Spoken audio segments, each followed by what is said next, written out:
Hello दोस्तों, मैं आपके सामने एटॉमिक हैबिट अध्याय 19 प्रस्तुत करने जा रहा। अध्याय 19 गोल्डलॉक का नियम, जीवन और कामकाज में कैसे प्रेरित बने रहे। एनाहीम कैलिफोर्निया में 1955 में डिज्नीलैंड खोलने के ठीक बाद 10 साल के एक लड़के ने वहां आकर काम मांगा।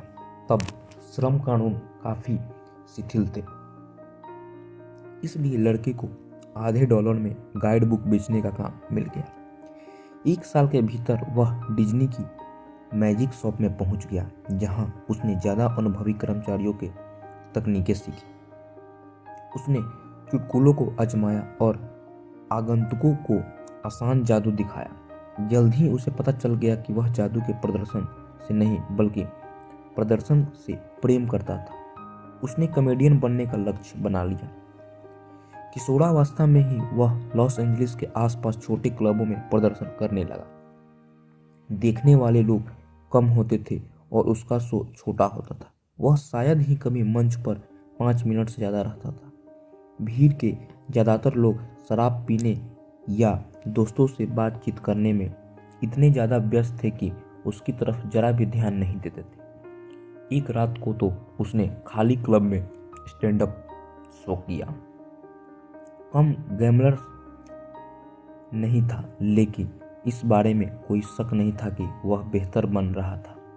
पहले पहले वह 1-2 मिनट तक ही अभिनय करता था। हाई स्कूल तक पहुंचते पहुंचते उसकी सामग्री इतनी बढ़ गई कि वह 5 मिनट का शो करने लगा और कुछ सालों बाद 10 मिनट का। 19 साल की उम्र में वह लगातार 20 मिनट का साप्ताहिक शो कर रहा था। शो को लंबा खींचने के लिए वह 3 कविताएं पढ़ता था, लेकिन उसकी योग्यताएं बढ़ती जा रही थी। उसने प्रयोग करने, तालमेल बैठाने तथा अभ्यास करने में एक और दशक बिताया। उसने टेलीविजन लेखक की नौकरी की और धीरे धीरे टॉक शो करने में कामयाब होने लगा। 1970 तक वह द नाइट शो और सैटरडे नाइट लाइव पर नियमित गेस्ट रूप में आने लगा। आखिरकार लगभग 15 साल तक काम करने के बाद वह युवक मशहूर हुआ। उसने 63 दिनों में 60 शहरों का भ्रमण किया, फिर 80 दिनों में 72 शहरों का, फिर 90 दिनों में 85 शहरों का। ओहियो के एक शो में 18,995 लोग आए थे। न्यूयॉर्क में उसके 3 दिन के शो के 45,000 टिकट बिके थे। वह अपने क्षेत्र में शिखर पर पहुंच गया और सारे समय के सबसे सफल कॉमेडियन में से एक बन गया। उसका नाम स्टीव मार्टिन था। मार्टिन की कहानी बड़ी सुंदरता से बताती है कि आदतों को लंबे समय तक कायम रखने के लिए किस चीज की जरूरत होती है। कॉमेडी करना भीड़ लोगों के वश की बात नहीं है। इस स्थिति की कल्पना करने से ही लोग डर जाएंगे कि वे मंच पर अकेले प्रदर्शन करें और उनके मजाक या चुटकुले पर एक भी व्यक्ति नहीं हंसे। लेकिन स्टीव मार्टिन ने 18 साल तक हर सप्ताह इस डर का सामना किया। उनके शब्दों में 10 साल सीखने में लगे, 4 साल बेहतर बनने में और 4 साल बेहद सफलता में। ऐसा क्यों है कि मार्टिन जैसे कुछ लोग अपनी आदतों को कायम रख पाते हैं, चाहे यह चुटकुलों का अभ्यास करना हो या कार्टून बनाना हो या गिटार बजाना हो, जबकि हम में से ज्यादातर लोग प्रेरित होने के लिए जूझते हैं। हम कुम्हला जाने वाली आदतों के बजाय ऐसी आदतें कैसे बनाएं जो हमें आकर्षित करती रहे। वैज्ञानिक कई वर्षों से इस प्रश्न का अध्ययन कर रहे हैं। हालांकि सीखने को बहुत कुछ है, लेकिन सबसे आम निष्कर्ष यह है कि प्रेरणा कायम रखने और इच्छा के शिखर स्तर पर पहुंचने का तरीका यह है कि बस थोड़े मुश्किल काम किए जाए। मानव मस्तिष्क चुनौती से प्रेम करता है, लेकिन तभी जब यह इष्टतम इलाके के भीतर हो। अगर आप टेनिस से प्रेम करते हैं और 4 साल के लड़के के खिलाफ गंभीर मैच खेलने की कोशिश करें तो आप जल्द ही बोर हो जाएंगे।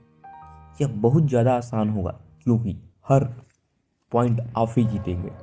इसके विपरीत अगर आप रोजर फेडरर या सेरेना विलियम्स जैसे पेशेवर टेनिस खिलाड़ी के खिलाफ खेले तो जल्द ही आपकी प्रेरणा चली जाएगी, क्योंकि मैच बहुत ज़्यादा मुश्किल होगा।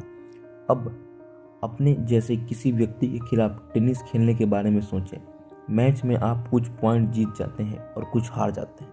आपके पास जीतने का अच्छा मौका है, लेकिन तभी जब आप सचमुच कोशिश करें,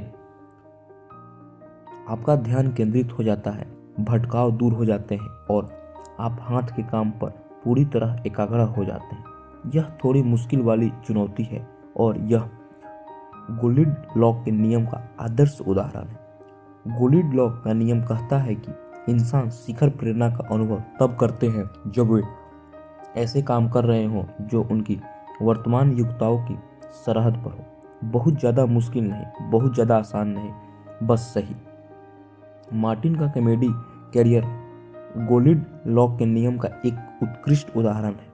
हर साल उन्होंने अपने कॉमेडी शो का विस्तार किया।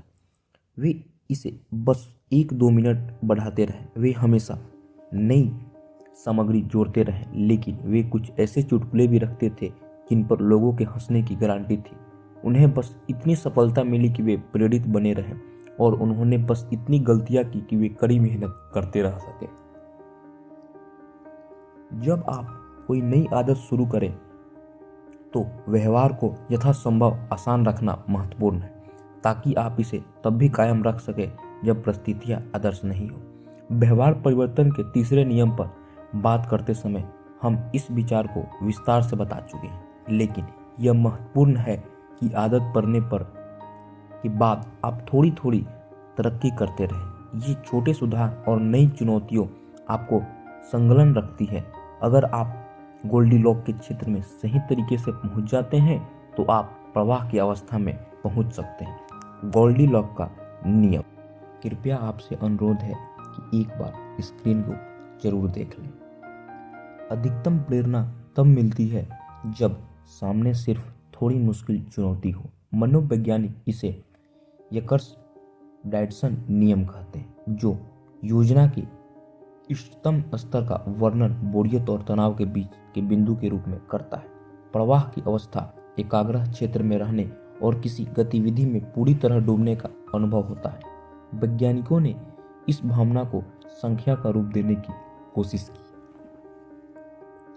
उसका निष्कर्ष यह है कि प्रवाह की अवस्था में पहुंचने के लिए काम आपकी वर्तमान योग्यता से लगभग 4% ज़्यादा होना चाहिए।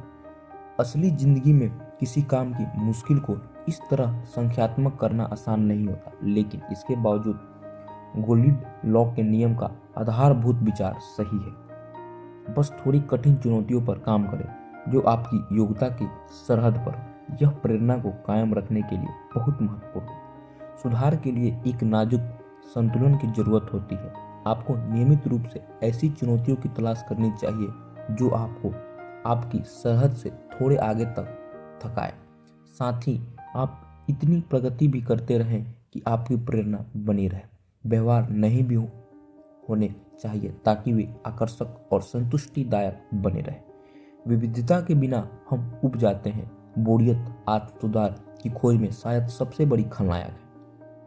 जब आप अपने लक्ष्यों पर काम करते समय बोर हो जाएं तो केंद्रित कैसे बने रहें। जब मेरा बेसबॉल करियर खत्म हुआ तो मैं एक नए खेल की तलाश करने लगा। मैं वेट लिफ्टिंग टीम में शामिल हो गया और एक दिन एक एलिट कोच हमारे जिम में आए।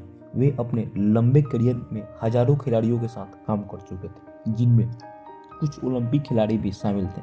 मैंने अपना परिचय दिया और हम सुधार की प्रक्रिया पर बात करने लगे। सर्वश्रेष्ठ खिलाड़ियों और बाकी लोगों में क्या फर्क होता है, मैंने पूछा। सचमुच सफल लोग ऐसा क्या करते हैं जो ज्यादातर लोग नहीं करते। उन्होंने कई घटक बताए जिनकी आप उम्मीद कर सकते हैं, अनुवंशिकी, किस्मत, प्रतिभा। लेकिन फिर उन्होंने एक ऐसी चीज कही जिसकी मुझे उम्मीद नहीं थी।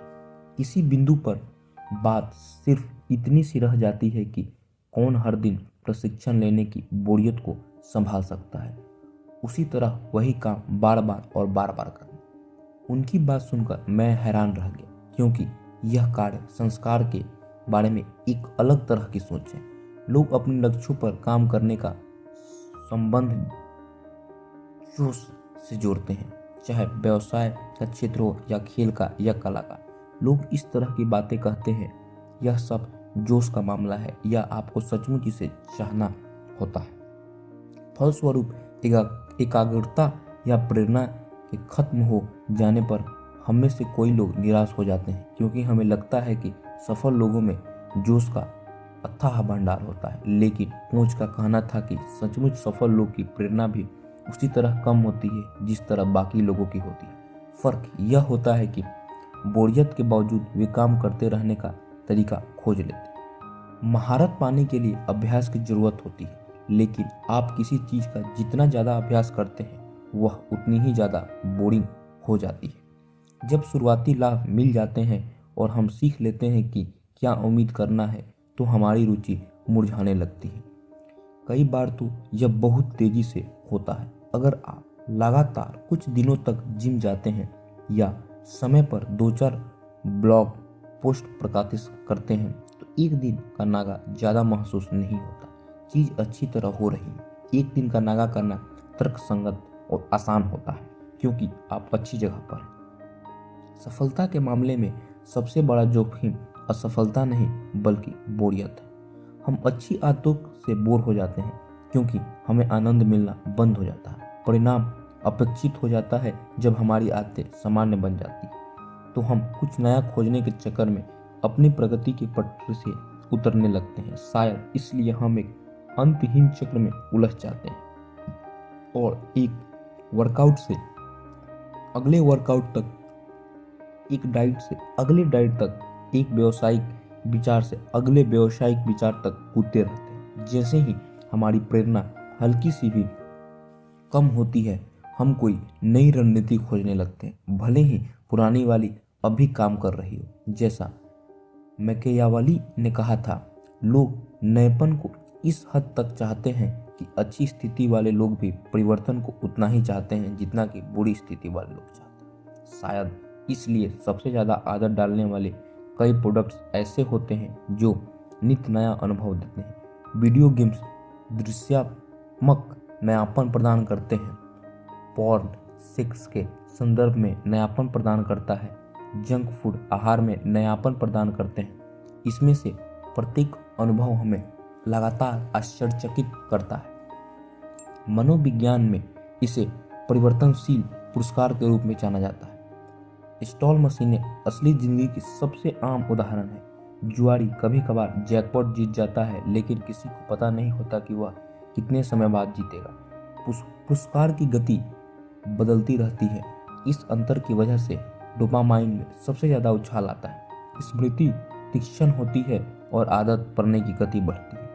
परिवर्तनशील पुरस्कार लालसा का निर्माण नहीं करते हैं, यानी जिस पुरस्कार में लोगों की रुचि नहीं है, उन्हें वह परिवर्तनशील अंतराल में देखकर आप यह उम्मीद नहीं कर सकते कि इससे उनका मन बदल जाएगा। लेकिन वे हमारे अंदर पहले से मौजूद लालसाओं को बढ़ाने का शक्तिशाली तरीका है, क्योंकि वे बोरियत को कम करते हैं।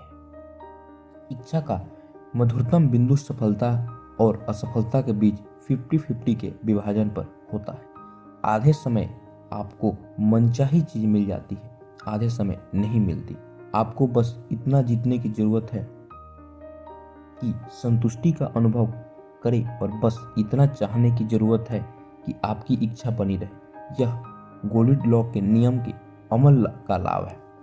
अगर आप किसी आदत में रुचि रखते हैं तो बस थोड़ी मुश्किल चुनौतियों पर काम करना चीज़ों को रोचक बनाए रखने का अच्छा तरीका है। जाहिर है, सभी आदतों में परिवर्तनशील पुरस्कार का गठन नहीं होता और आप ऐसा चाहते भी नहीं। अगर गूगल सिर्फ कुछ ही बार उपयोगी सर्च रिजल्ट देने लगे तो काफ़ी जल्दी ही किसी प्रतिस्पर्धी की सर्च इंजन का इस्तेमाल करने लगूंगा।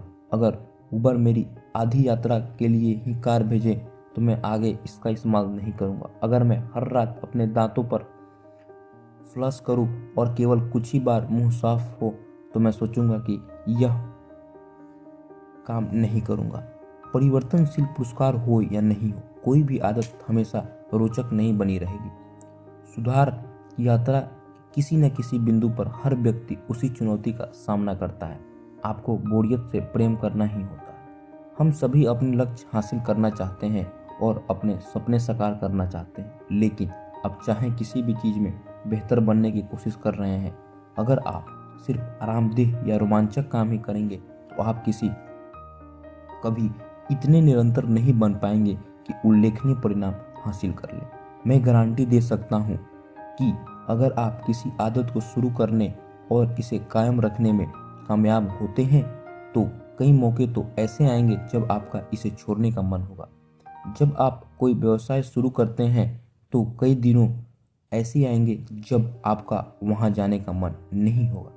जिम में रहते समय कई ऐसे सेट होंगे जिन्हें लगाने का अपमान का मन नहीं होगा। लिखते समय कई ऐसे दिन रहेंगे जब आपका टाइपिंग करने का मन नहीं होगा। लेकिन जब आप चिढ़ाने वाला, दर्दनाक या थकाने वाला हो तब भी उसे करने की लगन ही पेशेवर और शौकिया व्यक्ति का फर्क होता है। पेशेवर लोग दिनचर्या पर चलते हैं, शौकिया लोग जीवन के बीच में व्यवधान डालने देते हैं।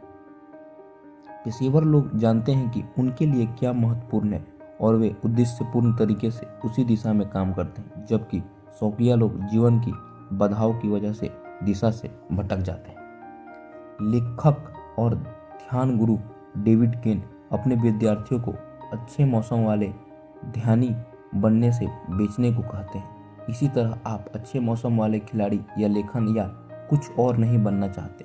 जब कोई आदत आपके लिए सचमुच महत्वपूर्ण होता है तो आप हर मूड में इसे कायम रखने के लिए तत्पर होते हैं। पेशेवर तब भी काम करते हैं जब उनका मूड सही नहीं होता। हो सकता है कि उन्हें इसमें आनंद नहीं आए, लेकिन इसके बावजूद वे उस काम को कर देते हैं। जिम में ऐसे बहुत सेट रहे हैं जिन्हें पूरा करने का मेरा मन ही नहीं होता, लेकिन मुझे कभी इस बात पर अफसोस नहीं हुआ कि मैं वर्कआउट किया। ऐसे बहुत से लेख हैं जिन्हें लिखने का मेरा मन नहीं हुआ, लेकिन मुझे कभी इस बात का और अफसोस नहीं हुआ कि मैंने निश्चित समय पर लेख प्रकाशित नहीं किए। ऐसे बहुत से दिन रहे जब मेरा आराम करने का मन हुआ, लेकिन मुझे कभी इस बात पर अफसोस नहीं हुआ कि मैंने जाकर वह काम कर दिया जो मेरे लिए महत्वपूर्ण था। उत्कृष्ट बनने का एकमात्र तरीका एक चीज को बार बार करके अंतहीन रूप से मनमोहक बनाना है। आपको बोरियत से प्रेम करना ही होता है। आज का अध्याय यहीं समाप्त हुआ। कृपया आपसे अनुरोध है कि लाइक, सब्सक्राइब और शेयर करना ना भूलें। धन्यवाद।